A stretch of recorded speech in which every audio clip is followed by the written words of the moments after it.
क्योंकि हम चैप्टर के स्टार्टिंग से ही बात कर रहे हैं जनन स्वास्थ्य की। हमने देखा था कि जनन स्वास्थ्य की डेफिनेशन क्या होती है, जनन स्वास्थ्य की कुछ अपने उद्देश्य होते हैं और वो उन उद्देश्यों पर काम करते हैं, ठीक है, जैसे कि परिवार नियोजन करने का काम कर रहे हैं, साथ ही साथ किशोरों को शिक्षा देने का काम कर रहे हैं, माता की किस तरीके से देखभाल की जाए, शिशु की देखभाल किस तरीके से की जाए, टीकाकरण, ये सारा का सारा जनन स्वास्थ्य के उद्देश्य है, वो उस पर काम करते हैं। जनसंख्या बढ़ रही है, उसको किस तरीके से कंट्रोल किया जाए, किस तरीके से लोगों को गर्भ निरोधक उपायों के बारे में जानकारी दी जाए, उसके लाभ के बारे में बताया जाए, ये सारा हमने देखा था।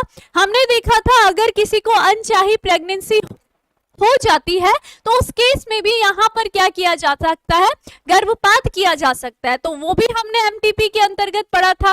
फिर हमने उसके बाद यहाँ पर और भी बातों को पढ़ा था, ठीक है, तो ये सबको क्लियर था। लास्ट क्लास में आपको मैंने यौन संचारित रोगों के बारे में पढ़ाया था, तो वो भी आपको क्लियर होगा। यौन संचारित रोग भी इसी जनन से ही संबंधित है, जनन स्वास्थ्य के उद्देश्यों में से एक है, इसलिए ये भी हमने क्या करा था, डिटेल में पढ़ा था कि अलग अलग प्रकार के यौन संचारित रोग होते हैं। लास्ट टॉपिक में हम पढ़ेंगे बंध्यता के बारे में। यहाँ पर बहुत सारे ऐसे कपल होंगे, बहुत सारे ऐसे दंपति होंगे, ये देखो पहली पहुंच गए दंपति, है ना, चलो कोई बात नहीं।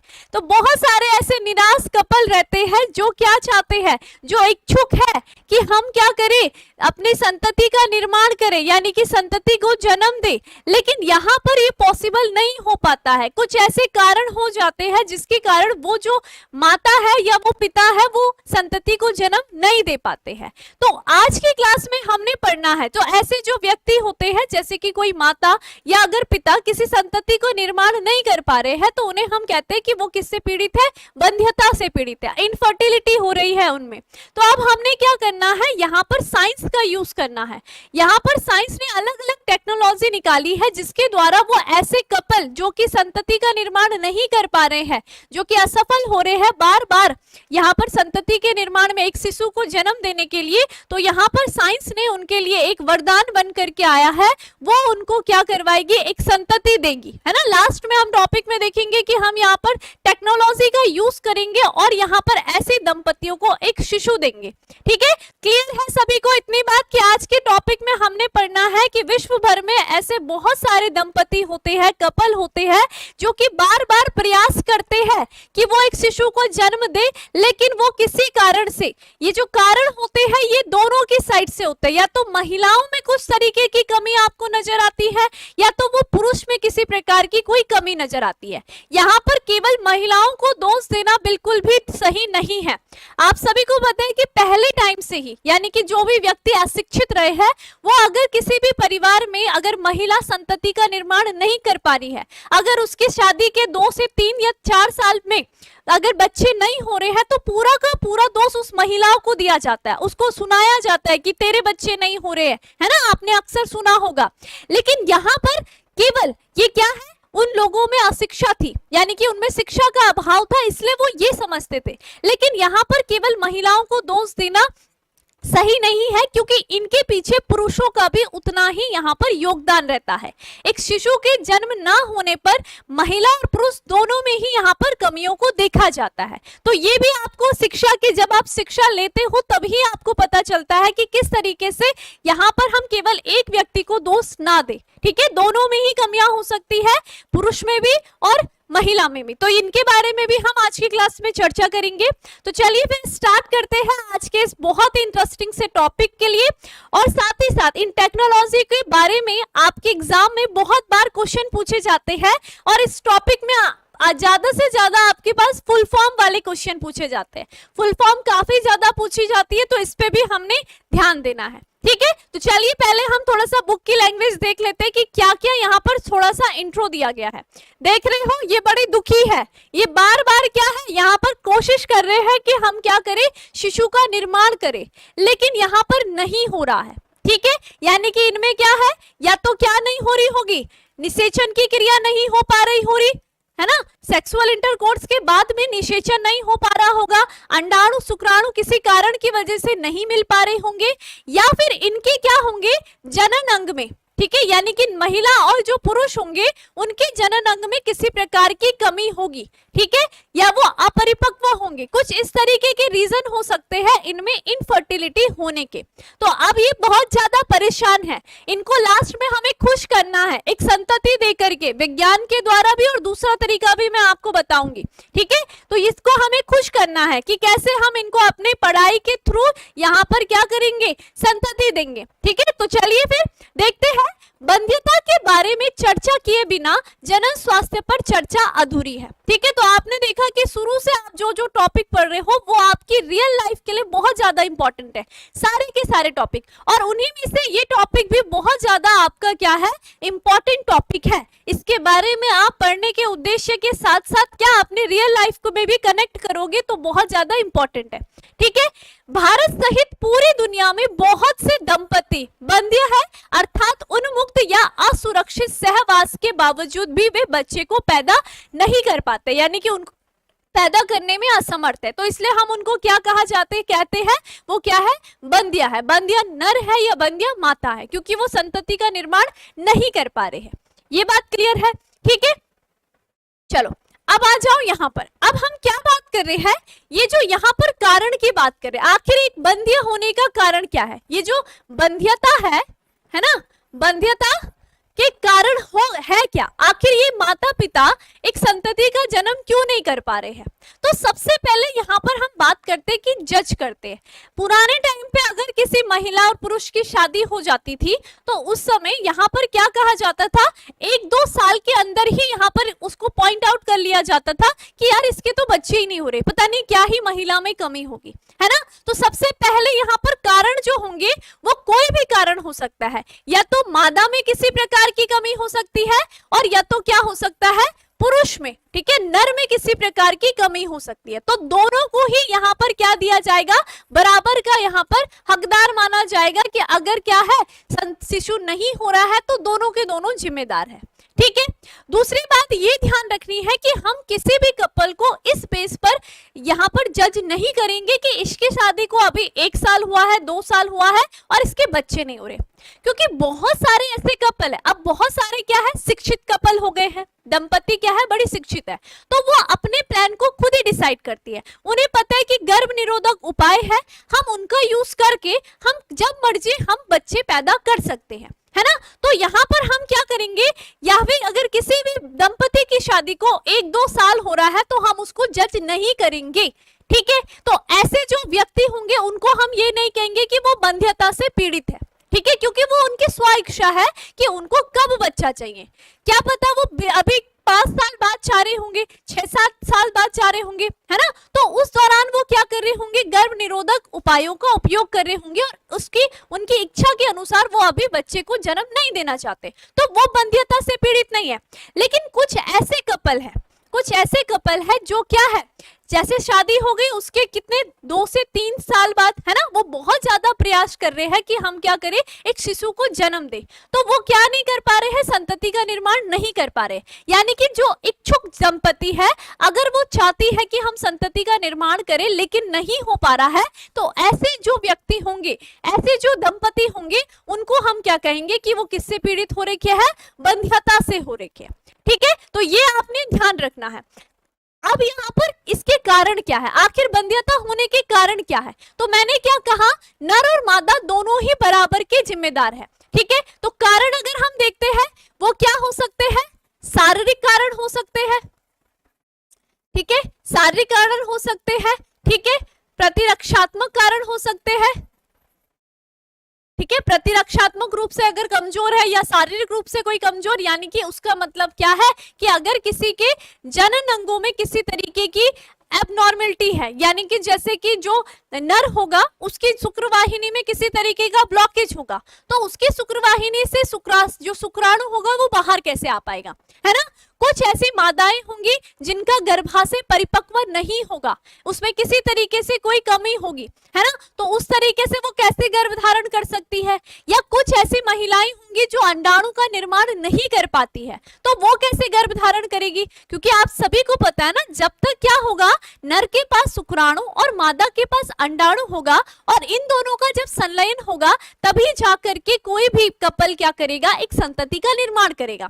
और सोचो अगर कोई नर, किसी नर में शुक्राणु का निर्माण बहुत कम हो रहा है तो भी क्या कर सकता है, यहाँ पर उसको, यहाँ शिशु को जन्म देने में काफी ज्यादा दिक्कत आएगी। ठीक है, तो वो भी हम डिटेल में अध्ययन करेंगे। चलो, ये हो गया प्रतिरक्षात्मक कार्य हो सकता है और भावनात्मक कार्य भी हो सकता है। भावनात्मक रूप से भी क्या हो सकता है, ये भी कारण हो सकता है, क्योंकि बहुत सारे ऐसे नर के बारे में कहा जाता है कि नरों, जो नर होते हैं ना या महिला, वैसे तो दोनों को, जब क्या करते हैं वो ज्यादा स्ट्रेस लेते हैं, है ना, तो वो शुक्राणु का उतना निर्माण नहीं कर पाते हैं। तो इसलिए अपने आप को जो तनाव होता है इन सब चीजों से दूर रखना चाहिए। ठीक है, या फिर कोई क्या हो सकता है, रोग भी हो सकते हैं, रोग भी इसका कारण हो सकता है बंध्यता के। इतनी बात क्लियर है। अब मैंने कहा कि इसमें बराबर दोनों का ही क्या है, योगदान है। यहाँ पर हम अकेले मादा को दोषित नहीं मानेंगे और यहाँ पर हम अकेले नर को भी दोषित नहीं मानेंगे। ठीक है, कुछ कमी नर में हो सकती है या कभी कभी केसेस में मादा में भी कमियां हो सकती है। तो सबसे पहले जो यहाँ पर हम देखते हैं वो कमी क्या होगी, इनमें एज। ठीक है, यानी कि अगर क्या होगा, उम्र की हम बात करते हैं, उम्र की अगर हम बात करते हैं, ठीक है, दोनों में ही क्या होगी, अगर उनकी उम्र ज्यादा है तो भी क्या हो सकती है, यहाँ पर बंध्यता होने के चांसेस हो सकते हैं। अब कैसे, आप सबको मैंने क्या बताया था, एक मादा अपने पूरे जीवन चक्र में 400 अंडाणु का निर्माण करती है ना। अब देखिए कोई मादा बहुत लेट में शादी कर रही है, ठीक है, 35, 36, 37 ऐसी एज में शादी कर रही है, तो यहाँ पर थोड़ा जैसे जैसे उसकी उम्र बढ़ रही है तो उसके जो प्रेग्नेंट होने के चांसेस रहते हैं वो थोड़ा थोड़ा कम होने लग जाते हैं। ठीक है, अब अगला लगा तो कोई भी मैं जैसे बात कर रही हूँ, जैसे मादा की हम बात करें, है ना, तो हमें पता है कि जब आर्तव चक्र चल रहा है तब तक वो क्या हो सकती है, उसमें चांसेस है कि वो प्रेग्नेंट हो जाए। लेकिन जैसे ही उसमें कौन सी स्थिति आ जाएगी, रजो निवृत्ति आ जाएगी, उसके बाद उसके प्रेग्नेंट होने के चांसेस नहीं रहेंगे, क्योंकि मेंस्ट्रुअल साइकिल ही नहीं हो रहा होगा, तो फिर वहां पर अंडाणु का निर्माण कैसे होगा। ठीक है, तो इसलिए कहा जाता है कि सही उम्र पे शादी कर लेनी चाहिए। ठीक है, दूसरी बात, अब नर की अगर हम बात करते हैं, नर की उम्र बढ़ रही है, ठीक है, लगातार नर की उम्र बढ़ रही है, तो देखिए आपको बताया था मैंने, है ना, उनमें क्या होता है, हार्मोन्स का कुछ लेवल होता है, शुक्राणु में भी क्षमता होती है बहुत अधिक, है ना, ऊर्जावान होते हैं शुक्राणु। लेकिन जैसे जैसे एज बढ़ते हैं तो उनकी जो वीर्य सेचन की क्रिया होती है वो क्या हो जाती है, धीमी पड़नी शुरू हो जाती है। तो यहाँ पर उम्र जब बढ़ने लग जाती है ये भी एक रीजन माना गया है। ठीक है, ये बात क्लियर है। दूसरा हमने क्या कहा, अभी अभी मैंने कहा महिलाओं की जब मैं बात करती हूँ तो बहुत सारी ऐसी महिलाएं होती हैं जिनमें क्या हो रहा है, आर्तव चक्र नहीं हो रहा है। क्या हो रहा है, आर्तव चक्र की अनुपस्थिति। अब कोई महिला है, ठीक है, अगर उसको आर्तव चक्र नहीं होगा तो आप सभी को पता है अगर उस महिला में आर्तव चक्र नहीं हो रहा होगा तो वो अंडाणु कैसे बनाएगी, है ना। आप सभी को पता है कि आर्तव चक्र की पूरी साइकिल के बीच में आपने देखा था कि किस तरीके से अंडाशय भाग में अंडाणु का निर्माण हो रहा है। लेकिन जिस महिला में आर्तव चक्र नहीं होगा तो वो अंडाणु का निर्माण कैसे करेगी, है ना। तो इसका मतलब ऐसी जो महिलाएं होंगी वो एक शिशु को जन्म नहीं दे सकती क्योंकि इसके पास अंडाणु नहीं है। ये बात क्लियर है। बहुत सारी महिलाएं क्या करती है, अंडाणु तो बना देती है लेकिन उनमें क्या होता है, अंडोत्सर्ग की क्रिया नहीं होती है, अंडोत्सर्ग की क्रिया नहीं होती है, अर्थात आप सभी को पता होना चाहिए ऐसी महिलाएं भी होती है जो क्या है, जिनके अंडाशय में यहाँ पर आर्तव चक्र भी हो रहा है लेकिन उनका जो ग्राफियन पुटिका है ना, आप सभी को पता है प्राथमिक पुटक बनता है, द्वितीयक पुटक बनता है, तृतीयक पुटक बनता है और उसके बाद क्या बनता है, ग्राफियन पुटक बनता है और ग्राफियन पुटक के अंदर क्या होगा, अंडाणु होता है।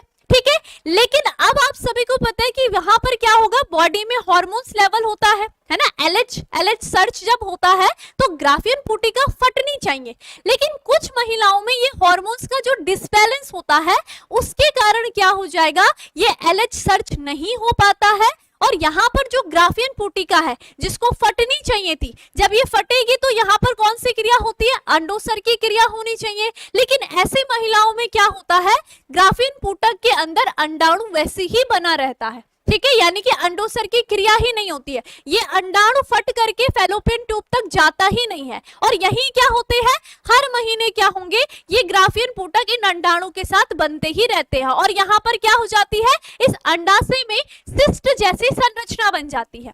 ठीक है, सिस्ट जैसी संरचना बनती है। तो जब आप अल्ट्रासाउंड में देखते हो तो ये इस तरीके से गोले गोले जैसे अंडाशय में संरचना दिखती है। तो ये भी क्या हो जाता है, प्रेगनेंसी ना होने का एक रीजन बन जाता है। क्लियर हो रही है इतनी बात आप सभी को कि अगर किसी महिला में अंडोत्सर्ग की क्रिया नहीं हो रही होगी तो यहाँ पर क्या होगा, वो महिला क्या नहीं कर पाएगी, एक बच्चे को जन्म नहीं दे पाएगी, क्योंकि उसका अंडाणु जब यहाँ फैलोपियन ट्यूब में ही नहीं है तो फिर शुक्राणु किसके साथ संलयित होगा।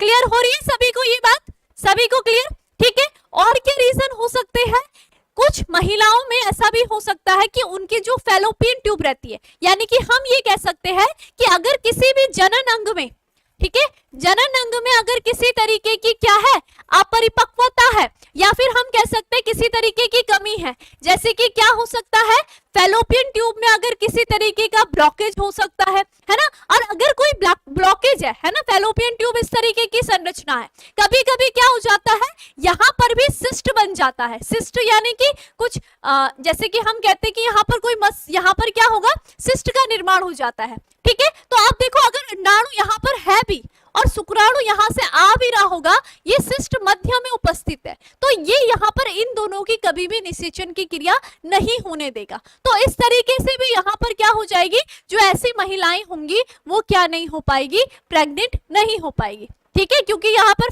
फैलोपियन नलिका में क्या हो गया है, ब्लॉकेज हो गया है। आपने बहुत बार सुना होगा, अगर आप देखना, ठीक है, टाइम लगे तो कभी पीसीओडी के बारे में गूगल में देखना, ठीक है, नहीं तो मैं आपके लिए एक टॉपिक अलग से लेकर के आऊंगी। महिलाओं में आजकल ज्यादातर यही, लड़कियों में भी बहुत ज्यादा ये जो पीसीओडी है ये देखने के लिए मिलता है, और अधिकतर महिलाएं पीसीओडी के कारण यहाँ पर गर्भ धारण नहीं कर पाती है, आगे चल करके काफी समस्या आती है। ठीक है, तो इसके लिए हम कभी पृथक टॉपिक में भी बात करेंगे, तो ये आपको ध्यान रखना है। इसी तरीके से ब्लॉकेज हो जाता है, पीसीओडी में भी ऐसी तरीके से सिस्ट बन जाते हैं। ठीक है, तो क्लियर। तो ऐसी महिलाओं में प्रेग्नेंट, यहाँ पर मेंस्ट्रुअल साइकिल में भी काफी ज्यादा चेंजेस देखने के लिए मिलता है। बहुत सारी महिलाओं में तो मेंस्ट्रुअल साइकिल मतलब एक दिन का भी मुश्किल से हो पाता है। तो ये सारे क्या हो जाते हैं, ये कारण हो जाता है एक महिला को प्रेग्नेंट ना होने के कारण। ये बात क्लियर हो गई है, समझ गए। उसके बाद आ जाते हैं हम नर की बात। तो नर में तो मैम आपने एक ही बताया, तो अभी बताती हूँ।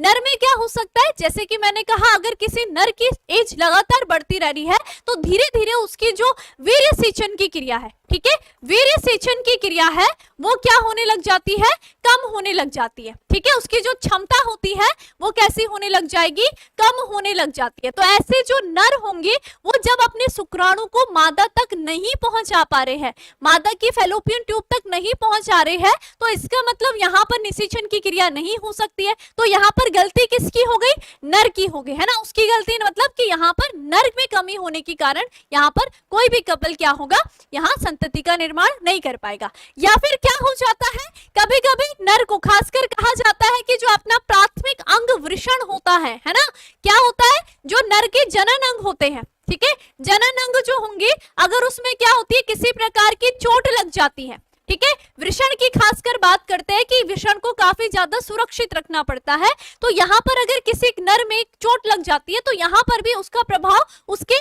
जो शुक्राणु निर्माण करने की क्रियाएं होती है उस पर पड़ता है। ठीक है, या उसके जो जनन अंग होंगे उनमें किसी तरीके की अगर क्या होगी, अपरिपक्वता होती है।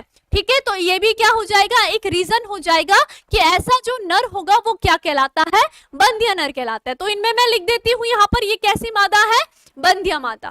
ठीक है, ये क्या हो जाएगा नर, ये भी क्या हो जाएगा, बंध्य नर हो जाएगा, अगर किसी में इस तरीके के आपको लक्षण देखने के लिए मिलेंगे। इतनी बात क्लियर हो गई। तो अब आपके दिमाग से, आज आप शिक्षित हो चुके हो, है ना, और आप शिक्षित तो हो ही, तो आप लोगों को जागरूक कर सकते हो कि अकेले एक मादा को हम दोष नहीं दे सकते हैं अगर उस महिला की संतति नहीं हो रही है। इसमें दोनों ही क्या होंगे, यहाँ पर बराबर के जिम्मेदार होंगे। ठीक है, वो तो बाद में पता चलेगा जब टेस्ट वगैरह होगा। ठीक है, लेकिन यहाँ पर केवल एक को यहाँ पर हम दोषी नहीं ठहराएंगे। इतनी बात क्लियर है।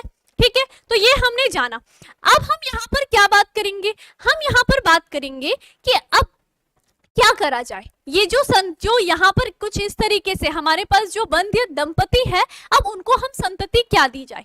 तो यहाँ पर जो हमारे विज्ञान था, है ना, उसने बहुत बड़ी क्या कर रखी है, तरक्की कर रखी है। तो यहाँ पर जो बड़ी बड़ी जो चिकित्सकों की टीम थी, उन्होंने इनके बारे में सोचा कि आखिर इनको संतति कैसे दी जाए। हम अपनी टेक्नोलॉजी, अपने जो टेक्नोलॉजी है इसका किस तरीके से यूज करें कि जो ऐसे कपल है वो भी यहाँ पर संतति को जन्म दे सके। तो फिर इसके बारे में यहाँ पर क्या हुई है, चर्चा हुई है कि इनके लिए क्या किया जाए। तो यहाँ पर सबसे पहले यहाँ जो ऐसे कपल होते हैं, है ना, जिनके लिए हमने बात करी है ना, चलो इसके बारे में बता देती हूँ। पहले मैं थोड़ा सा बुक की लाइन आपको बता देती हूँ, ठीक है। तो देखो, कारण के बारे में हमने पढ़ा, कारण की बात कर लेते हैं एक और बात, ठीक है। कारण में हमने देखा, देखो शारीरिक हो सकते हैं, जन्मजात होंगे, या कोई रोग हो सकता है, रोगजन्य होंगे, औषधिक कारण भी होते हैं, या प्रतिरक्षात्मक, और यहाँ तक कि वे क्या हो सकते हैं, मनोवैज्ञानिक। यानी कि मनोवैज्ञानिक, जैसे कि मैंने अभी बात करी है स्ट्रेस वगैरह की।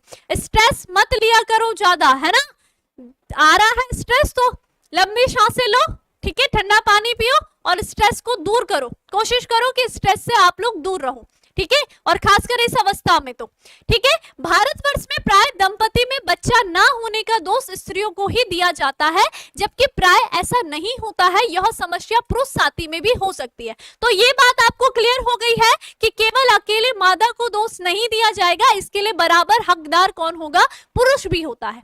क्लियर है ये बात, ठीक है। तो ये मैंने आपको पढ़ा दिया है डिटेल में, ठीक है। विशिष्ट स्वास्थ्य सेवा इकाई, बंध्यता क्लिनिक आदि नैदांतिक जांच में सहायक हो सकती है और इनमें से कुछ विकारों का उपचार करके दंपतियों को बच्चा पैदा करने में मदद दे सकती है। अब यहाँ पर क्या आई, विज्ञान आया, है ना, और विज्ञान ने क्या करा, कुछ टेक्नोलॉजी निकाली कि किस तरीके से हम जो ऐसे दंपति है, ये जो बंध्यता से पीड़ित, है ना, बंध्यता से जो पीड़ित दंपति है, ठीक है, ये जो दंपति है, आखिर हम इनको किस तरीके से साइंस का यूज करके हम इनको एक बच्चा दे सके, है ना। तो यहाँ पर इन्होंने किस में काम किया था, यहाँ पर किस तरीके से टेक्नोलॉजी के द्वारा बच्चे का निर्माण किया जाता है, उसे हम क्या कहते हैं, जनन सहायक जनन प्रौद्योगिकी, ठीक है, क्या कहेंगे, सहायक जनन प्रौद्योगिकी। बहुत बार ये आपको किस फॉर्म में आता है, आपके एमसीक्यू के फॉर्म में आता है, प्रौद्योगिकी, ठीक है। इस प्रौद्योगिकी के अंतर्गत हम ऐसे दंपतियों को क्या करते हैं, संतति उत्पन्न करने में मदद करते हैं, ठीक है। और इसका नाम भी आपको याद रखना है, यहां पर याद रखना है किसके, ART, ART फुल फॉर्म यानी कि असिस्टेड रिप्रोडक्टिव टेक्नोलॉजी,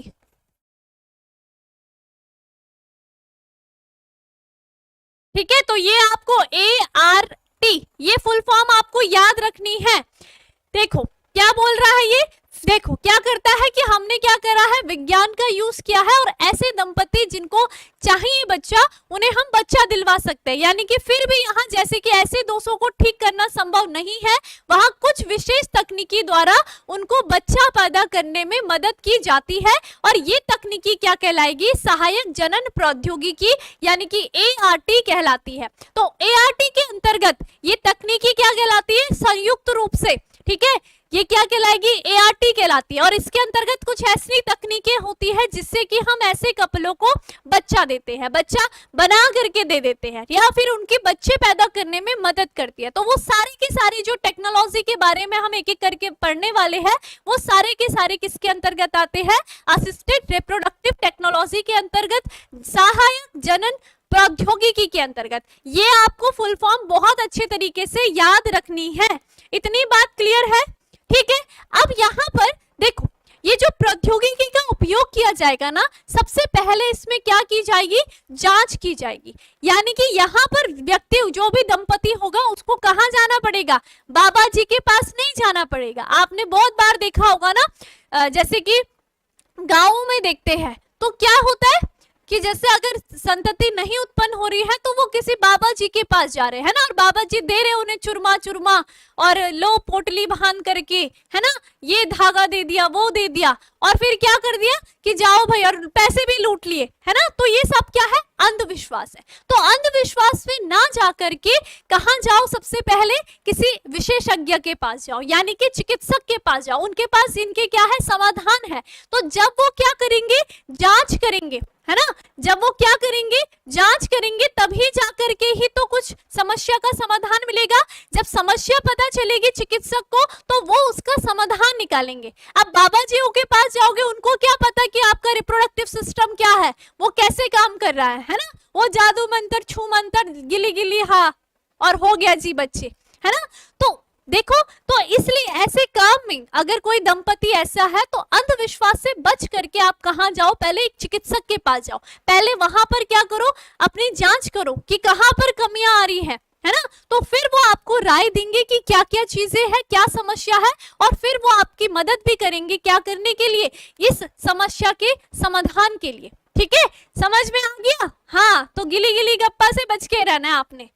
ठीक, चलो, तो यही बात करें तो ये क्या करना है, अंधविश्वास पे ध्यान नहीं देना है, इतनी बात ध्यान रखना है। ठीक है, हाँ, चलो, फिर उसके बाद कहां जाना है, चिकित्सक के पास जाना है। वो आपके क्या करेंगे, वो आपके टेस्ट करेंगे। ऐसा भी नहीं, आपने देखा चिकित्सक के पास जाते हैं तो सीधा थोड़ी भी आपको बोल देते हाँ जाओ, हो गया तुम्हारा बच्चा, है ना, आशीर्वाद दिया और हो गया, हम तो चिकित्सक है जी। वो क्या करते हैं, आपकी जांच करते हैं, है ना। तो चिकित्सक के पास क्या होगा, पहले वो आपकी जांच करेंगे, वहां पर आपकी क्या निकालेंगे, वो समस्या को बताएंगे, है ना, समस्याओं को बताएंगे, समस्याओं को बताएंगे, तो फिर उसमें क्या होगा, काम होगा, है ना, काम होगा, और उस समस्या का फिर क्या हो जाएगा, समाधान हो जाएगा। ठीक है, तो ये आपने ध्यान रखना है। इसीलिए हर किसी कोई भी अगर कोई भी दिक्कत हो तो सबसे पहले एक चिकित्सक के पास जाइए।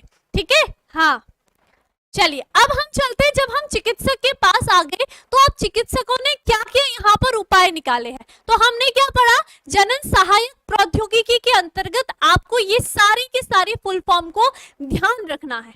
इतनी बात क्लियर है। अभी मैं आपको ये याद करवा देती हूँ फटाफट, देखो क्या क्या चीजें। ठीक है, यहाँ पर सारा का सारा साइंस के अंतर्गत पूरे वैज्ञानिक तरीके से सब काम किया जाएगा, और हम एक बच्चे का निर्माण करेंगे, या फिर हम उस कपल को एक बच्चे निर्माण करने के लिए हम एक तरीके से कह सकते हैं टेक्नोलॉजी का यूज करेंगे। इतनी बात क्लियर है, तो स्टार्ट करें इतनी बात।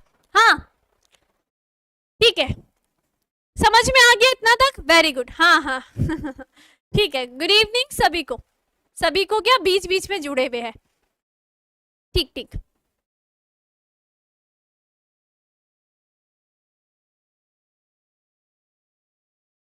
चलिए करें फिर। चलो अब एक एक करके इसको देखना है। फुल फॉर्म में इसलिए अलग से लिख रही हूं क्योंकि आपको याद भी हो जाए। ठीक है, देखो सबसे पहले आईवीएफ क्या होता है, इन विट्रो फर्टिलाइजेशन। ठीक है, इसे हम कहते हैं पात्र निषेचन, पात्र निषेचन। इसके बारे में भी हम अभी पढ़ेंगे। आईवीएफ अगर कहीं पर भी आएगा तो इन विट्रो फर्टिलाइजेशन। ईटी मतलब क्या होता है, एम्ब्रॉयनिक ट्रांसफर। ठीक है, जिसका मतलब क्या होता है, भ्रूण स्थानांतरण। ठीक है, चलो उसके बाद आता है जिफ्ट। तो देखो जिफ्ट का मतलब क्या होता है, इसका मतलब होता है जेड मतलब जाइगोट। ठीक है, इंट्रा यानी इंट्रा, आई यानी कि इंट्रा, एफ यानी कि फैलोपियन। ठीक है, और ये टी मतलब ट्रांसफर। ठीक है, इतनी बात क्लियर। यानी कि क्या हो जाएगा, यहां पर युग्मनज, जाइगोट मतलब क्या होता है युग्मनज, इंट्रा मतलब क्या हो जाएगा अंतः। ठीक है, फैलोपियन मतलब क्या होता है अंडवाहिनी, अंडवाहिनी। ठीक है, और ट्रांसफर मतलब क्या होगा, स्थानांतरण होता है, स्थानांतरण हो जाएगा। इतनी बात क्लियर है। ठीक है, उसके बाद फिर हमने आईयूटी देखा। आईयूटी मतलब क्या होता है, ये होता है इंट्रा यूटेराइन ट्रांसफर। ठीक है, यानी क्या हो जाएगा, इंट्रा यानी कि अंतः, यूटेराइन यानी कि गर्भाशय, और स्थानांतरण ट्रांसफर यानी कि स्थानांतरण। ठीक है, ये फुल फॉर्म में अलग से इसलिए लिखा रही हूं क्योंकि आपके एग्जाम में पूछी जाती है। ठीक है, उसके बाद देखो जिफ्ट और गिफ्ट, इन दोनों में आपने कभी कंफ्यूज नहीं कर रहा है। जहां पर जी आ गया तो इसका मतलब आपको पता है कि इसका मतलब तो गैमेट होता है जी, है ना, गैमेट, इंट्रा फैलोपियन ट्रांसफर। ठीक है, और अगर हिंदी में हम बात करेंगे तो गैमेट मतलब क्या होता है, युग्मक होता है ना, तो हम क्या कहेंगे, युग्मक। इंट्रा मतलब क्या होगा, अंतः, अंडवाहिनी, अंडवाहिनी, और स्थानांतरण यानी कि स्थानांतरण। ठीक है, यानी कि ट्रांसफर यानी कि स्थानांतरण। समझ में आ गया। फिर उसके बाद देखो एआई मतलब क्या होता है, एआई मतलब आपको याद रखना है आर्टिफिशियल क्या, इंसेमिनेशन, इंसेमिनेशन। ठीक है, इंसेमिनेशन इसका मतलब क्या होगा, आर्टिफिशियल मतलब कृत्रिम, इंसेमिनेशन आपने पढ़ा था वीर्य सेचन, यानी कि इसका मतलब हो जाएगा कृत्रिम वीर्य सेचन। ठीक है, कृत्रिम वीर्य सेचन हो जाएगा। क्लियर। तो यहाँ पर नर वाला पार्ट आपको कुछ समझ में आ रहा होगा क्योंकि वीर्य सेचन की क्रिया कौन करता है, नर करता है ना, तो यहाँ पर नर की बात आएगी, वो भी मैं आपको डिस्कस करूंगी। उसके बाद ICSI, आई यानी कि इंट्रा, ठीक है, इंट्रा साइटोप्लाज्मिक, साइटोप्लाज्मिक स्पर्म। ठीक है, स्पर्म इंसेमिनेशन, इंसेमिनेशन ये भी क्या है, नर से ही रिलेटेड है। इसका यानी कि क्या हो जाएगा, इसका मतलब हो जाएगा अंतः कोशिका द्रव्य,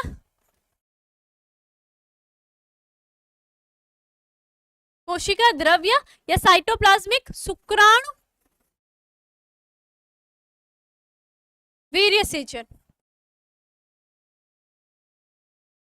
ठीक है, इतनी बात क्लियर। ठीक है, उसके बाद क्या होगा, IUI। देखो ये IUI है, ये IUT है। IUI यानी कि intra uterine insemination, intra uterine insemination. इसका मतलब क्या हो जाएगा, अंतः, अंतः गर्भाशय, गर्भाशय, और ये क्या हो जाएगा, वीर्य सेचन, वीर्य सेचन। देखो ये बहुत इंपॉर्टेंट है, आपकी सारी की सारी फुल फॉर्म।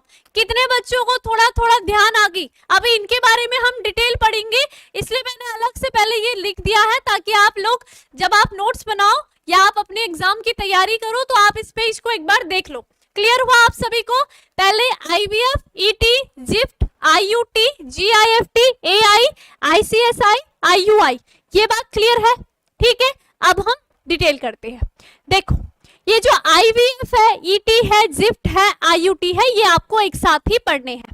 ठीक है, फिर अलग से क्या पढ़ोगे, GIFT पढ़ोगे, और लगभग लगभग ये AI, ICSI, IUI ये एक साथ आपको देखने के लिए मिलेगा। ठीक है, वो भी अभी डिस्कशन करेंगे तो आपका कंफ्यूजन बिल्कुल दूर हो जाएगा। हम अब यहाँ पर एक एक करके पढ़ते हैं कि हम किसी कपल को संतति बना रहे हैं। हम उनके लिए, आप खुद को क्या करो, इमेजिन करो कि आप क्या हो, डॉक्टर हो, है ना, तो आप क्या कर रहे हो, लैब में शिशु का निर्माण करने जा रहे हो। तो कैसे करोगे, आप सबने चैप्टर नंबर 3 पढ़ा है कि एक शिशु का निर्माण कैसे होता है। जब एक अंडाणु और एक शुक्राणु के निषेचन की क्रिया होती है तब क्या होता है, एक शिशु का निर्माण होता है। तो हमने यहाँ पर कुछ ऐसे ही काम करने हैं।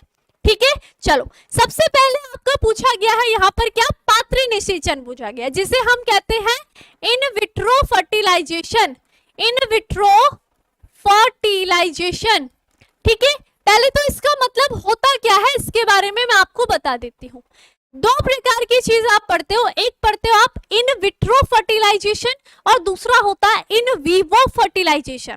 ठीक है, तो जो आपने चैप्टर नंबर 3 में देखा था ना, वो आपने इन विवो फर्टिलाइजेशन देखा था, क्योंकि वो अंदर हो रहा था, जो संलयन की क्रिया थी वो शरीर के अंदर हो रही थी, है ना, क्लियर थी। लेकिन जब क्या हो, कोई ऐसे कपल हो जिनमें ये अंडाणु और शुक्राणु निषेचित नहीं हो पा रहे हैं, बहुत सारे कारण हो सकते, कारण हमने देख लिए थे, है ना। तो ये निषेचन की क्रिया अब हम क्या करेंगे, शरीर से बाहर कराते हैं। तो जब भी हम शरीर से बाहर यहाँ पर निषेचन की क्रिया कराएंगे तो उसे हम क्या कहेंगे, इन विट्रो फर्टिलाइजेशन कहेंगे। शरीर से बाहर निषेचन की क्रिया हो रही है और हमने इसको क्या कहा, पात्र निषेचन कहा, ठीक है। इन विट्रो फर्टिलाइजेशन में हम जो अंडाणु और शुक्राणु होता है ना, इसकी क्रिया को हम एक टेस्ट ट्यूब में कराते हैं, ठीक है। और यहां से अब देखो, जब संलयन की क्रिया बाहर हुई है, संलयन होता है ना, उसके बाद युग्मनज बनता है, युग्मनज से भ्रूण बन रहा है, भ्रूण से शिशु बन रहा है। तो ऐसा जो बेबी होगा जिसकी फर्टिलाइजेशन की क्रिया बाहर हुई होगी, ऐसे बेबी को हम क्या कहेंगे, टेस्ट ट्यूब बेबी कहेंगे, क्योंकि टेस्ट ट्यूब के अंदर ये फर्टिलाइजेशन की क्रिया होती है। तो आपने बहुत ज्यादा प्रचलित रूप सुना होगा, आज के टाइम में बहुत ज्यादा चल रहा है टेस्ट ट्यूब बेबी, क्योंकि वहां पर ऐसे कपल को ही हम माता पिता बनाते हैं जिनकी अंडाणु लेकर के, शुक्राणु लेकर के हम उनके निषेचन की क्रिया बाहर टेस्ट ट्यूब में कराते हैं। ये बात क्लियर है। तो चलिए इसको डिटेल में हम पढ़ते हैं, ठीक है।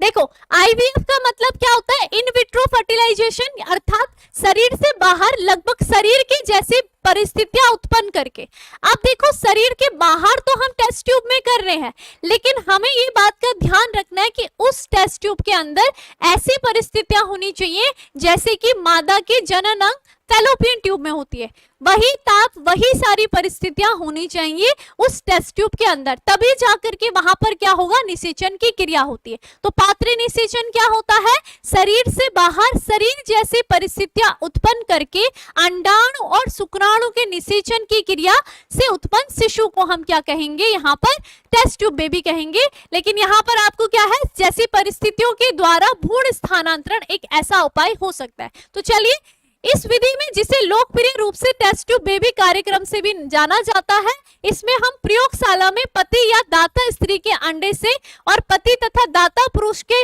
प्राप्त किए गए शुक्राणु को एकत्रित करके प्रयोगशाला में अनुरूपी परिस्थितियों में युग्मनज बनाने के लिए प्रेरित करते हैं। तो पात्र निषेचन सबके सब समझ गए होंगे, जहां तक मुझे लग रहा है ना, सब समझ गए, ठीक है। सबसे पहले मैंने क्या कहा, पात्र निषेचन, पात्र निषेचन की हमने बात करी, और इसमें हमने क्या देखा कि यहाँ पर हम क्या करेंगे, दाता, कोई कपल है, दाता मादा होगी, है ना, और दाता क्या है, पुरुष होगा। अब इनको हमने दाता क्यों कहा है, ये माना बात क्या है, पति पत्नी है या नर मादा है, वो क्या चाहते हैं कि हम संतान का निर्माण करना चाहते हैं, लेकिन इनमें निषेचन की क्रिया नहीं हो रही है। तो हम यहाँ पर क्या करेंगे, इस मादा से क्या कर रहे हैं, इसके अंडाणु को लेंगे, ठीक है, सिरिंज लगाएंगे और सिरिंज से क्या करेंगे, इसके अंडाणु को लेंगे, इसलिए हमने उसको दाता मादा कहा है, ठीक है। और इससे क्या करेंगे, इसके शुक्राणु को क्या लेंगे, शरीर से बाहर ले लेंगे,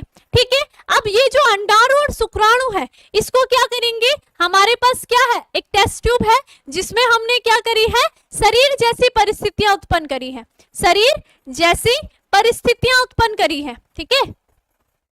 वातावरण क्या है, शरीर की तरह है, परिस्थितियां उत्पन्न करी है, और इस टेस्ट ट्यूब के अंदर हम क्या करेंगे, अब यहाँ पर ये जो अंडाणु है और ये जो हमारा शुक्राणु है, इन दोनों का क्या होगा, निषेचन की क्रिया होगी, शरीर से बाहर टेस्ट ट्यूब के अंदर यहाँ पर क्या होगी, निषेचन की क्रिया होगी। जैसे ही निषेचन की क्रिया होगी, आप सभी को पता है कि जब युग्मकों का संलयन होता है, उसके पश्चात किसका निर्माण होता है, युग्मनज का निर्माण होता है। सभी को पता है संरचना क्या बनेगी, युग्मनज बनेगी, और इस युग्मनज को हम क्या कहते हैं, जाइगोट कहते हैं। ये बात क्लियर है सभी को, जाइगोट बनता है ना।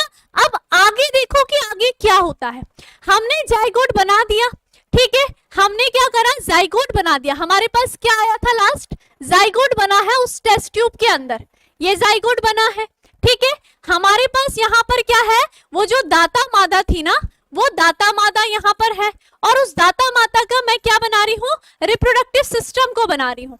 मैंने क्या बनाया, उसके रिप्रोडक्टिव सिस्टम को बना रही हूँ अभी, ठीक है। कि वो दाता मादा है और उसका ये क्या है, रिप्रोडक्टिव सिस्टम है। इतनी बात क्लियर, ऐसे नहीं बात सोचना है कि रिप्रोडक्टिव सिस्टम को ही निकाल दिया, ठीक है, बस ये शरीर बना देते हैं, चलो ठीक है, ठीक है, ये दाता मादा का रिप्रोडक्टिव सिस्टम है, दाता मादा है, ठीक है। अब यहाँ पर देखो क्या कर रहे हैं, ये जाइगोट आप सभी को पता है ये क्या होता है, इसमें विदलन की क्रिया होती है, ये विभाजित होता है ना, जिसे हम ब्लास्टोमियर कहते हैं। कोशिकाएं लगातार विभाजित होती है तो वो कोशिकाएं क्या कहलाती है, ब्लास्टोमियर कहलाती है, ब्लास्टोमियर कहलाती है, ठीक है। जब ये जो जाइगोट होता है, जब ये क्या होता है, 8 कोशिकीय होता है, जब ये क्या होगा, 8 कोशिकीय होता है, तो हम इसको क्या करेंगे, उस सिरिंज के माध्यम से इस माता के कहां डालेंगे, फैलोपियन ट्यूब में डालेंगे, ठीक है। तब क्या करेंगे हम यहाँ पर, फैलोपियन ट्यूब में, फैलोपियन ट्यूब में डालेंगे, ठीक है, फैलोपियन ट्यूब में डालेंगे।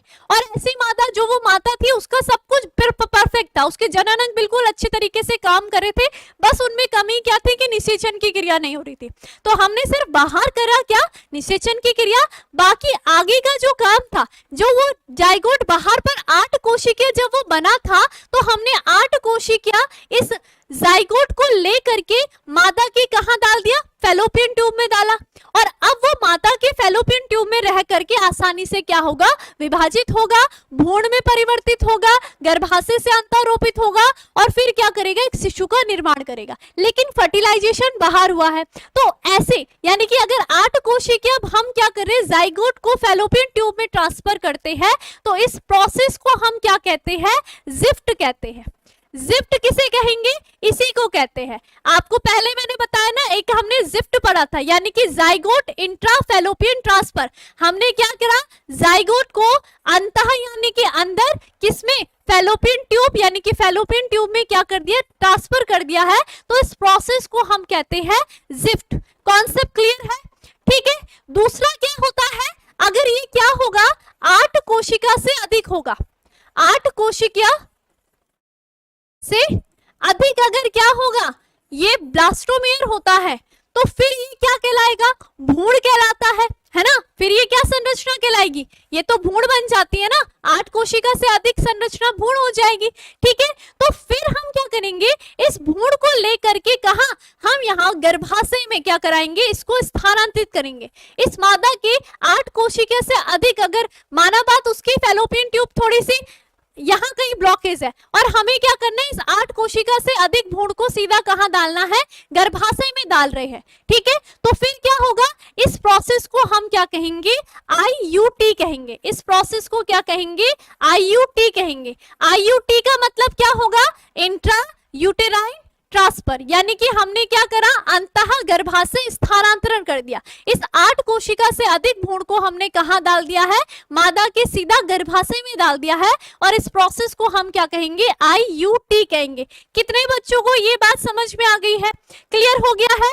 एक और मैंने क्या कहा, एम्ब्रॉयनिक ट्रांसफर। तीसरा हमने क्या पढ़ा था, एम्ब्रॉयनिक ट्रांसफर भी पढ़ा था ना, एम्ब्रॉयनिक ट्रांसफर भी हमने पढ़ा था, ठीक है। तो इस ट्रांसफर में हम क्या करेंगे, डायरेक्ट जो हमारे पास भ्रूण बना होगा, सारा बाहर जो भ्रूण बना होगा उसको सीधा माता के क्या कर देंगे, गर्भाशय में अंतःरोपित कर लेंगे। तो इस क्रिया को हम एम्ब्रॉयनिक ट्रांसफर कहेंगे। समझ में आ गया, ये बात ध्यान रखनी है, ठीक है। बस हमने क्या किया है, निषेचन की जो क्रिया है वो शरीर से बाहर करी है, तो इसीलिए हमने उसको पात्र निषेचन कहा है।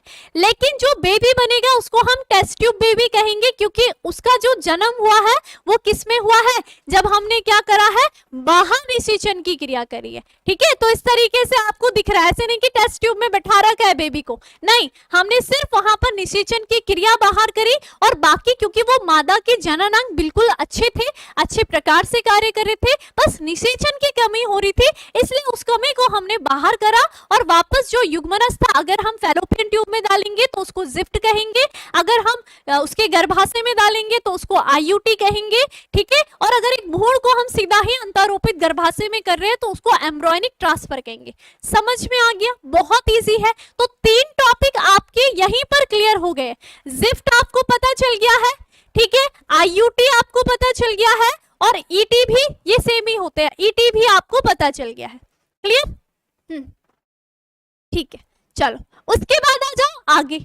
अब आगे क्या है, आगे देखो ये इस तरीके से कार्य किया जा रहा है ना, इस तरीके से कार्य किया जा रहा है। ये क्या हो रहा है, देखो हमने लेबोरेटरी में क्या बनाया, अंडाणु शुक्राणु के निषेचन की क्रिया करी और फिर सिरिंज में हमने इसको भरा और उसके बाद हमने मादा की क्या कर दिया है, फैलोपियन ट्यूब में उसको डाल दिया है। ठीक है, तो जब हम फैलोपियन ट्यूब में डालेंगे तो इसको हम जिफ्ट कहते हैं। ठीक है, और अगर हम कहाँ डाल रहे हैं, गर्भाशय में डाल रहे हैं, तो आप देख सकते हो इसे हमने ईटी कहा, यानी कि एम्ब्रॉयनिक ट्रांसफर हमने इसको कहा, या हम इसको आईयूटी भी कहेंगे क्योंकि हमने क्या करा है, गर्भाशय में उसको क्या कर दिया है, ट्रांसफर कर दिया है। ठीक है, या एम्ब्रियो यानी कि भ्रूण को ट्रांसफर कर रहे हैं। इतनी बात क्लियर हुई है, डायग्राम से भी आप समझ सकते हो। ठीक है, फिर चलो आगे।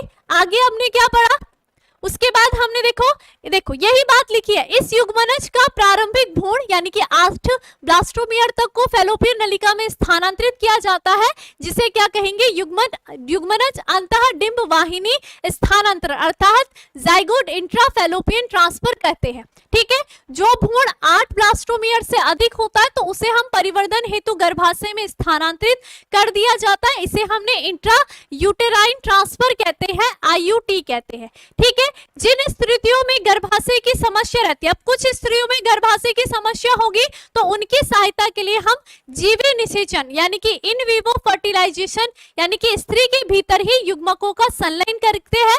ठीक है, और इससे बनने वाले भ्रूणों को भी हम क्या करेंगे, स्थानांतरण करने के लिए प्रयोग में लाया जाता है। कुछ कुछ महिलाओं में अगर गर्भाशय की दिक्कत होगी तो फिर उसके हम भ्रूण को निकाल करके क्या करेंगे, टेस्ट ट्यूब में उस बेबी को वहां पर जन्म देते हैं। इतनी बात क्लियर, तो ये आपको ध्यान रखना है, ये सारी की सारी अलग अलग प्रोसेस होगी और ये सारे के सारे पात्र निषेचन के अंतर्गत आते हैं। ठीक है, तो समझ गए, निषेचन की क्रिया शरीर से बाहर हो रही है तो पात्र निषेचन, और इसके अलग अलग प्रकार हो सकते हैं। हम किस तरीके से, या तो युग्मनज को स्थानांतरित कर रहे हैं या भ्रूण को कर रहे हैं, और या तो क्या कर रहे हैं, हम सीधा ही अंतःरोपित कर रहे हैं। क्लियर हो गया, समझ गए। ठीक है, अब दूसरी विधि क्या होगी। ठीक है, ये समस्या तो ऐसे स्त्रियों की थी जिनमें निषेचन की क्रिया की समस्या हो रही थी, लेकिन उसके बाकी के जो पार्ट थे, जनन अंग थे, वो बिल्कुल स्वस्थ थे।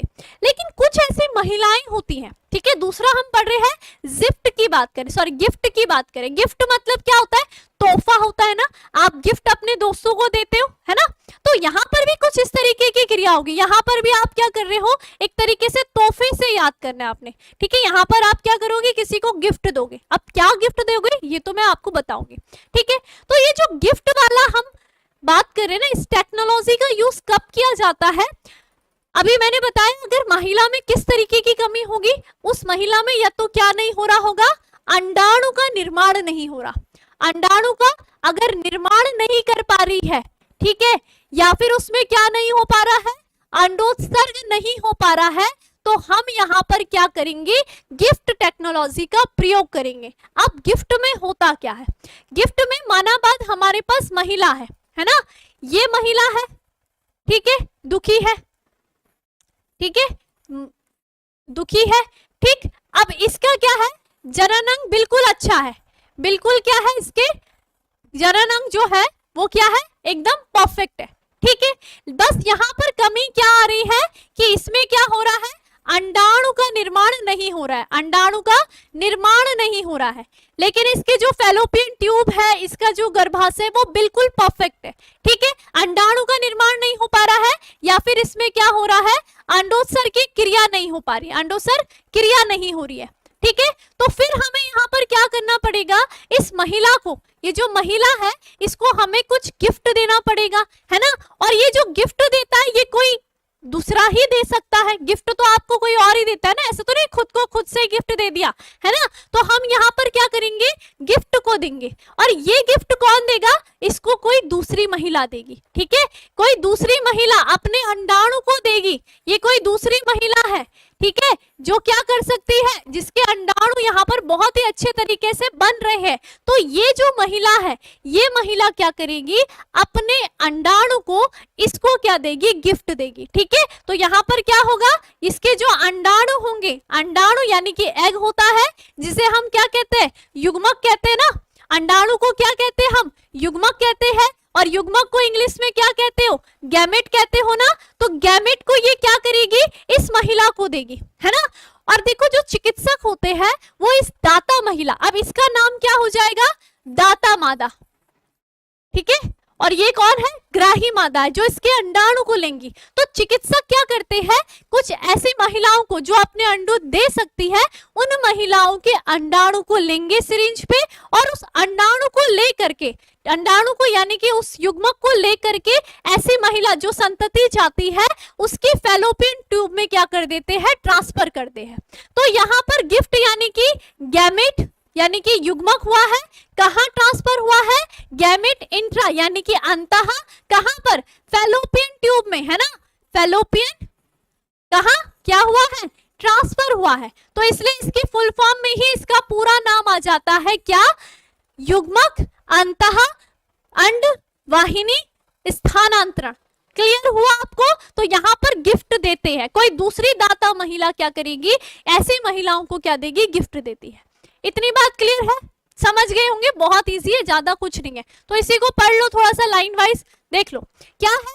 ऐसे मामले में जहां स्त्रियां अंडाणु उत्पन्न नहीं कर सकती है, लेकिन जो निषेचन और भ्रूण के परिवर्धन के लिए उपयुक्त वातावरण प्रदान कर सकती है, उसके लिए एक अन्य तरीका अपनाया जा सकता है। इसमें दाता से अंडाणु लेकर के उन स्त्रियों की फैलोपियन नलिका में स्थानांतरित कर दिया जाता है, ठीक है। अब यहाँ पर अगर स्थानांतरित हो गया, अब यहाँ पर अगर शुक्राणु आएगा वो निषेचित होगा, और फिर यहाँ पर क्या होगी, बाकी की सारी क्रिया जैसे चलती है वैसी चलेगी, ठीक है। चलो ठीक है, ठीक। उसके बाद क्या आ जाता है, उसके बाद अब हम बात करते हैं ICSI, है ना। तो ICSI की अगर हम बात करते हैं तो ये क्या होता है, ICSI क्या होता है, इसका मतलब मैंने अभी आपको बताया, इंट्रा साइटोप्लाज्मिक स्पर्म, ठीक है, इंसेमिनेशन, इंसेमिनेशन। देखो मैंने क्या कहा अभी अभी कि जरूरी नहीं, अभी तो हमने जो पहले वाला पढ़ा तो उसमें हमें लग रहा था कि महिला में कमी है, लेकिन कभी कभी क्या है, हमने कहा पुरुषों में भी कमी होती है। कुछ पुरुष वीर्यसेचन की क्रिया नहीं कर पाते, ठीक है। यहाँ पर इस क्रिया का जो क्रिया होगी इसका उपयोग क्या होगा, कुछ ऐसे जो पुरुष होते हैं जो वीर्यसेचन की क्रिया ठीक से नहीं कर पाते, यानी कि उनकी जो वीर्यसेचन की क्रिया होती है उसमें क्या होती है, किसी प्रकार की कमी होती है, या फिर हम कह सकते हैं स्लो रहती है, या फिर क्या हो सकता है दूसरा रीजन कि जो उसमें शुक्राणु का निर्माण होता है वो कम संख्या में होता है, यानी कि हम उसे कह सकते हैं स्पर्म काउंट क्या होगा, कम रहता है, ठीक है, ज्यादा शुक्राणु का निर्माण नहीं हो पा रहा है। तो ऐसे जो पुरुष होते हैं उनमें क्या किया जाता है, इंट्रासाइटोप्लाज्मिक स्पर्म इंसेमिनेशन। इस क्रिया में क्या किया जाएगा, ऐसे पुरुष जो कि सेक्सुअल इंटरकोर्स करने के बाद भी उसके जो शुक्राणु है वो मादा के अंडाणु तक नहीं पहुंच पा रहे हैं, है ना। तो इस केस में क्या कर देते हैं, हम डायरेक्ट पुरुष से सिरिंज के माध्यम से हम उसके स्पर्म को लेंगे और उस स्पर्म को डायरेक्ट उस मादा के अंडाणु में क्या कर देते हैं, निषेचित करा देते हैं, ठीक है। यानी कि हमने यहाँ पर क्या किया, जो दाता मादा है, ठीक है, हमने क्या किया है, उसके अंडाणु को लिया, ठीक है, प्रयोगशाला में, और यहां से क्या कर दिया, ऐसे व्यक्ति जिसमें क्या है, वीर्यसेचन की क्रिया नहीं हो पा रही है, उसके शुक्राणु को भी हमने ले लिया, ठीक है। और अब इस शुक्राणु को हम क्या करेंगे, अंडाणु के कोशिका द्रव में सीधे ही क्या कर लेंगे, अंतःक्षेपित कर लेते हैं। यहाँ पर हम क्या कर देंगे, अंतःक्षेपित कर लेते हैं, किसके माध्यम से, सिरिंज के माध्यम से। सिरिंज यानी कि ये इस तरीके से इंजेक्शन आप बोलते हो ना, ये इस सिरिंज में भर करके हमने डायरेक्ट क्या कर देना है, यहाँ पर स्पर्म भरे हुए हैं और हमारे पास ये क्या है, मादा का अंडाणु है, ठीक है। तो इसके कोशिका द्रव में डायरेक्ट क्या कर देंगे, हम यहाँ पर अंतःक्षेपित कर देंगे। तो इसी को हम क्या कहते हैं, इंट्रासाइटोप्लाज्मिक स्पर्म इंसेमिनेशन। क्लियर हुआ, बहुत इजी है, ज्यादा कुछ नहीं है। देखो प्रयोगशाला में भ्रूण बनने के लिए अंतः कोशिका शुक्राणु निक्षेपण विशिष्ट प्रक्रिया है, जिसमें शुक्राणु को सीधे ही अंडाणु में अंतःक्षेपित कर दिया जाता है। तो मैं डायग्राम के माध्यम से बता देती हूँ, ये देखो ये अंडाणु है और ये सिरिंज के माध्यम से डायरेक्ट इसके अंदर स्पर्म भरा हुआ है और यहाँ अंडाणु के अंदर क्या कर दिया है, अंतः छेपित कर दिया है। तो इसको हम क्या कहेंगे, ICSI, ठीक है। यानी कि किसके साइटोप्लाज्म में, अंडाणु के साइटोप्लाज्म में स्पर्म का क्या हो रहा है, इंसेमिनेशन यानी कि वीर्यसेचन डायरेक्ट हो जा रहा है, ठीक है। तो ये भी आपको ध्यान रखना है। दूसरा फिर और देखो, एक हमने कृत्रिम पढ़ा, कृत्रिम वीर्यसेचन पढ़ा ना, तो बहुत सारे ऐसे व्यक्ति होते हैं, ये भी वही होते हैं जैसे कि पुरुषों में जिनमें कमी रहती है, यानी कि जो पुरुष क्या कर पाएंगे, वीर्यसेचन क्रिया करने में सक्षम नहीं हो पाते हैं, या उनमें स्पर्म जो बनते हैं वो बहुत कम संख्या में बनते हैं। अब खुद ही आप देखो, हमने जब मानव जनन की क्रिया पढ़ी थी तो उसमें हमने कहा था ना, जो पुरुष होता है वो एक वीर्यसेचन की क्रिया में लगभग 200 से 300 मिलियन स्पर्म छोड़ता है मादा की योनि के अंदर, यही पढ़ा था, है ना। अब उसमें से भी क्या होते हैं, केवल 200 ही, लगभग 200 ही जो स्पर्म होते हैं वो फैलोपियन ट्यूब तक पहुंच जाते हैं, इतना ही बताया। और मात्र एक ही क्या होता है, निषेचित की क्रिया होती है। अब कोई पुरुष पहले से ही अगर वो स्पर्म कम बना रहा है ना, माना बात वो केवल 1-2 लाख स्पर्म ही बना रहा है, तो फिर वहां पर तो चांसेस बहुत कम हो जाएंगे वो महिला प्रेग्नेंट होने के, क्योंकि आधे तो वहीं पर गर्भाशय के कुछ स्रावों के द्वारा मर जाते हैं, है ना। तो फिर कम यहाँ पर शुक्राणु के चांसेस हो जाएंगे अंडाणु तक पहुंचने के, ये बात क्लियर है। तो ऐसे में हम यहाँ पर आर्टिफिशियल यहाँ पर क्या करेंगे, इंसेमिनेशन का यूज करेंगे, कृत्रिम जिसे हम कहते हैं वीर्यसेचन, यानी कि बंध्यता से ऐसे मामले जिनमें पुरुष साथी स्त्री को वीर्यसेचित कर सकने के योग्य नहीं होते, अथवा जिनके स्खलित वीर्य में शुक्राणु की संख्या बहुत ही कम होती है, ऐसे दोष का निवारण कृत्रिम वीर्यसेचन तकनीकी से किया जाता है।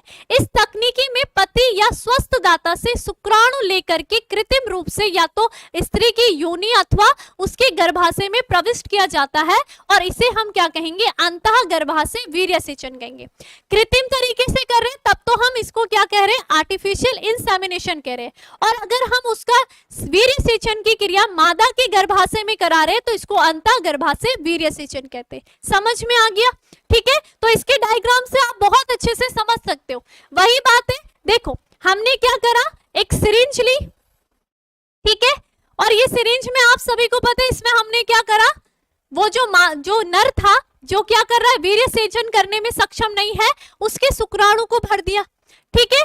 और ये सिरिंज को हम डायरेक्ट क्या कर देंगे, मादा की योनि से हम क्या कर देंगे, इसका यहाँ पर अंतः छेपित कर देंगे। हम यहाँ क्या करेंगे, इसको माता की योनि के अंदर डाल देते हैं, ठीक है। तो इससे क्या हो जाएगा, ये स्पर्म जो होंगे काफी सारी संख्या में फैलोपियन ट्यूब तक जाने की पूरी कोशिश करेंगे। इतनी बात क्लियर। तो इसी को हम आर्टिफिशियल, क्योंकि हमने यहाँ पर एक बाह्य उपकरण का उपयोग करा है ना, यहाँ पर एक नेचुरल वे में नहीं हो रहा है, एक उपकरण का यूज करें, तो इसलिए हमने इसको आर्टिफिशियल इंसेमिनेशन कहा है। यानी कि वीर्यसेचन की क्रिया प्राकृतिक रूप से नहीं हो रही है, आर्टिफिशियल रूप से हो रही है, इसलिए हमने इसको आर्टिफिशियल इंसेमिनेशन कहा है। और अगर गर्भाशय में हम इसको स्थानांतरित कर रहे हैं तो हमने इसको क्या है, इंट्रा यूटेराइन इंसेमिनेशन यानी कि अंतः गर्भाशय वीर्यसेचन कहा है। क्लियर हुआ। तो ये क्या हो रहा है, ये वही क्रिया हो रही है, गर्भाशय में वीर्यसेचन की क्रिया हो रही है, ठीक है। तो ये उपकरण के द्वारा देखो अंदर क्या डाल दिया जाता है गर्भाशय में, ये देखो स्पर्म डाल दिया जा रहा है, ठीक है। तो ये क्लियर हो गया, सभी को क्लियर है, ठीक है। तो ये आपको ध्यान रखना है इन सब के बारे में। तो ये सारी की सारी देखो क्रिया है। तो आपने देखा कि हमने किस तरीके से यहाँ पर सहायक जनन प्रौद्योगिकी के अंतर बहुत सारी विधियों को पढ़ा है कि इनके द्वारा भी एक कपल जो कि यहाँ पर संतति का निर्माण नहीं कर सकता, वो संतति का निर्माण कर सकता है। यानी कि ये सारी क्रिया करने के बाद एक व्यक्ति या कोई भी कपल क्या कर सकते हैं, अपनी संतति का निर्माण कर सकते हैं। पात्र निषेचन हमने देख लिया, है ना। उसके अलावा भी जिनमें अगर किसी अंगों में कोई किसी प्रकार की कोई कमी है तो उसके लिए भी हमने यहाँ पर उपाय देखे। क्लियर हो गया आप सभी को, इतनी बात क्लियर हो गया। तो ये सारी की सारी आपने देखो, ये इंसेमिनेशन हो रहा है, शुक्राणु को हम किसी माध्यम के द्वारा क्या कर रहे हैं, स्थानांतरित कर रहे हैं, ये कृत्रिम रूप से कर रहे हैं, ठीक है। ये देखो इसके अंदर भर करके हमने शुक्राणु को स्थानांतरित करा, यही क्या है, इंसेमिनेशन है। क्लियर हुआ सभी को, ठीक है, चलो अब यहाँ पर ये तो क्या हो गए, ये सारे के सारे उपाय कैसे हुए हैं, वैज्ञानिक रूप से, है ना। और आपने देखा कि ये सब का सब जो हम काम कर रहे हैं ये कहाँ कर रहे हैं, प्रयोगशाला में कर रहे हैं, है ना। और उससे पहले हमें क्या करना पड़ेगा, बहुत सारे टेस्ट वगैरह करने पड़ेंगे। तो अगर हम एक गरीब व्यक्ति को देखें, ठीक है, एक माध्यम व्यक्ति को देखें, मध्यम वर्ग के व्यक्ति को देखें, तो क्या वो इसको अफोर्ड कर सकता है, नहीं कर सकता, है ना। वो इतने सारे टेस्ट कैसे कराएगा, इसके जो प्राइस होंगे वो भी तो बहुत ज्यादा हाई फाई होंगे।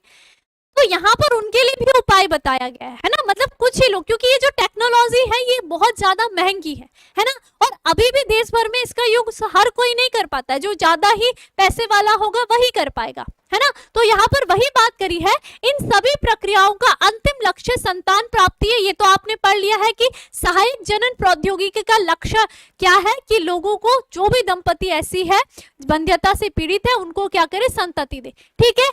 और भारतवर्ष में अनेक अनाथ और दीनहीन बच्चे जिनकी यदि देखभाल नहीं, अच्छा ये बात तो छोड़ो, हम क्या कह रहे हैं कि ये तो कौन कर सकते हैं, जो उच्च वर्गीय लोग होंगे वही कर सकते हैं। लेकिन अगर कोई गरीब या मध्यम वर्ग का व्यक्ति होगा तो वो क्या करेगा, है ना। तो यहाँ पर पैसों का ही खेल हो रहा है। तो यहाँ पर उनके लिए भी उपाय है कि आप क्या करो, देश भर में इतने सारे अनाथालय है ना, वहां पर भी वो जो बच्चे हैं वो भी इस आस में लगे रहते हैं कि हमें भी कोई नए माता पिता मिले, है ना। और जो वो माता पिता है जिनको संतति नहीं हो रही है, वो भी क्या चाहते हैं कि हमें कोई संतति मिले। तो यहाँ पर भारत के कानून में आप क्या कर सकते हो, किसी भी बच्चे को गोद ले सकते हो। अगर कोई दंपति संतति नहीं उत्पन्न कर पा रहा है तो उसके पास सबसे अच्छा ऑप्शन क्या है कि वो एक बच्चे को गोद ले सकते हैं। इससे क्या फायदा होगा, वो जो दंपति है उसको एक बच्चा मिल जाएगा, और वो जो बच्चा है उसको क्या मिल जाएंगे, एक माता पिता मिल जाएंगे। तो ये तो सबसे ज्यादा बहुत ही एक कह सकते हैं पुण्य का काम भी है ना। और इसमें किसी प्रकार के पैसे देने की भी आपको जरूरत नहीं है। तो सबसे बेस्ट तरीका ही क्या है कि गोद आप ले सकते हो। इतने सारे अनाथालय में बच्चे आपको दिख जाते हैं, ठीक है। तो हमारे देश का कानून शिशु को कानूनन गोद लेने की इजाजत देता है, और जो दंपति बच्चे के इच्छुक है उनके लिए संतान प्राप्ति का यह सर्वोत्तम उपाय है, ठीक है। तो जो भी हमने जनन सहायक जनन प्रौद्योगिकी पढ़ी उसमें खर्चे काफी है, ठीक है। और देश भर में बहुत अभी तो स्टार्टिंग ही हो रहा है, तो कम लोग ही इसको कराते हैं क्योंकि खर्चे बहुत है। लेकिन उसके अलावा भी बहुत अच्छे उपाय है, गोद ले सकते हैं।